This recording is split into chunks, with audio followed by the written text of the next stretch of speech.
You're watching ABC4 News, celebrating 75 years. After 6 votes, the House still with no speaker tonight, with a group of Republican hardliners refusing to support Republican Kevin McCarthy. Washington correspondent Jesse Tenor in the nation's capital tonight with more on what led up to the stalemate. Republicans have spent the last 2 days unable to come to a decision, but already making history as the first majority in Congress in 100 years to be unable to elect a speaker in the first vote. Democracy is messy. The chaotic start to the new Congress continued Wednesday as Kevin McCarthy tried once again to grab the House Speaker's gavel. Byron Donalds, Kevin McCarthy. McCarthy supporters like Wisconsin's Mike Gallagher and Michigan's Tim Walberg urged the holdouts to back down. It's time to take a win and move on for the good of America, not just for yourselves. We're growing in numbers. That's a good thing. But several members of the House Freedom Caucus continued to vote against McCarthy, pushing for changes to House rules. This country needs leadership that does not reflect this city, this town that is badly broken. Without a speaker, the chamber cannot swear in new members, organize committees, or take up legislation.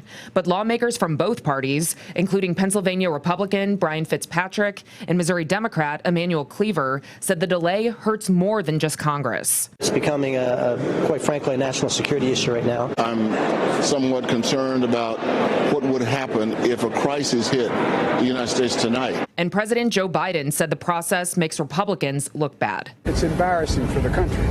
President Biden also offered a split screen of sorts today to the Republican infighting when he traveled to Kentucky with Democrats and Republicans and also met up with Senate GOP leader Mitch McConnell there. They were all together to talk about the new bipartisan infrastructure law. In Washington, I'm Jesse Tenor. Extreme weather pummeling California. The wet weather comes just days after the area experienced severe downpours. It seems the state just cannot catch a break. Businesses and homes destroyed just days ago in the Bay Area, and now they're facing yet another round of heavy rain as other parts of the country also get hit with extreme weather, an emergency now declared by the governor. Time now for Utah's most accurate forecast with Alana Brophy. Weather rates certified 11 years in a row. All right, and back here at home, we're going to get a little bit from that storm, right, Alana? Yes, it's a decaying atmospheric river, but we're going to tap into it. That means valley rain and mountain snow on the way, and it all kicks off tomorrow. So we're going to add some snow to American Fort Canyon. Great shot here from Chris Williams. Thanks so much, Chris, for sending that our way. And we know that, the storm's on the way. We got a bit of a taste of it with that warm front lifting through the state. High pressure that was in control today. Today was actually the calmest day of the year, right? Because we had pretty quiet conditions, and that will change. Increasing cloud cover showing us that moisture is present in the atmosphere, and that is going to continue to uptick as we make it through our Thursday. We know that this next storm will bring heavy mountain snow, and as a result, we get that winter storm watch that has been posted for the southern mountains. Wouldn't be surprised if that gets extended to include portions of the north, and we do have a tricky changeover here where we're looking at valley rain, but there's the potential for colder air to move in and switch some of that to some valley snow. I'll tell you when and the best chance. This is what it looked like today at Starvation Reservoir. Absolutely gorgeous. Thank you, Brian, for sending this our way. High, thin clouds, really pretty. You can see the ice out there. This is a spot that is going to pick up accumulating snow from this next system. That monster storm out in the Pacific. Boy, does that pack a punch. Plenty of wet weather here, and we know that's pushing inland. Okay, so much so that by 11 a.m. tomorrow, we start to see the model bringing in the green, which you notice is rain, the blue, which is snow, and the purple, which is mixed precipitation. So there will be periods of that sloppy, wintry mix. So here we are rolling through about lunchtime. By 2 p.m., yellow indicating heavier rain towards Cache Valley, but you can see how that rain holds steady over the I-15 corridor along the I-15 area from Ogden all the way down into Provo, Tooele, Draper, those areas tapping into it, as well as the northwest corner of the state. But that does extend further south.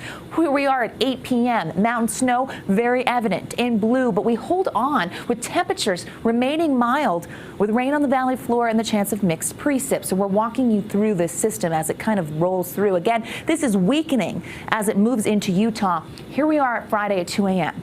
We get some colder air and a wind direction shift. Now, we do have pockets of rain holding on, as well as that mixed precipitation, but then it switches over, and it looks like we could tap into some straight snow. This is 7 a.m. commute time. That's why it's important. Any bit of light snow, even when we're all on the roads, can be really, really tough when it comes to travel. We want to be extremely careful. Notice that does mean all the way down to the I-70 corridor and I-15, so Nephi to Richfield could also see that precip. By noon, we have lingering mountain snow showers, and we know that this storm system will exit. High pressure then takes over and things quiet down as we roll into the weekend, but our active pattern will persist. Okay, how much moisture? It's a great question. And Futurecast precipitation actually shows us the timeline here. Notice how that rain starts to fill in by 4 p.m. We know the snow's on the way and really fills in as we make it later through our Thursday and into early morning Friday. Here's a look at those expected totals. Now, if we see that changeover, a trace to 2 inches is what we expect in the valleys. We know that our mountains statewide looking at 6 to 12 inches. So a heads up there. Benches and mountain valleys will be between 2 to 4.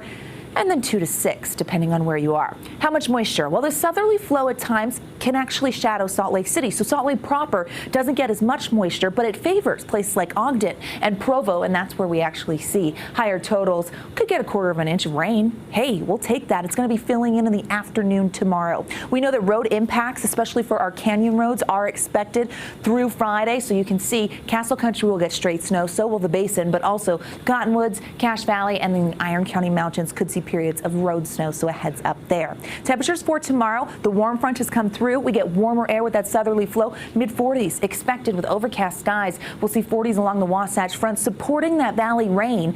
20s, 30s, and 40s on the eastern side of the state where, yes, that's where we're anticipating straight snowfall. 40s for the I-15 area and 51 in St. George. Speaking of St. George, here's a check. On the next 7, we do have that rain holding on, 50s, dropping to 40s by Saturday, but drier conditions, but an active pattern nonetheless, especially as we head into next week where there's more rain potential. Hey, we love rain in the desert. We will take it. Wasatch Front showing active skies as we close out our first work week of the year. Thursday and Friday, soggy.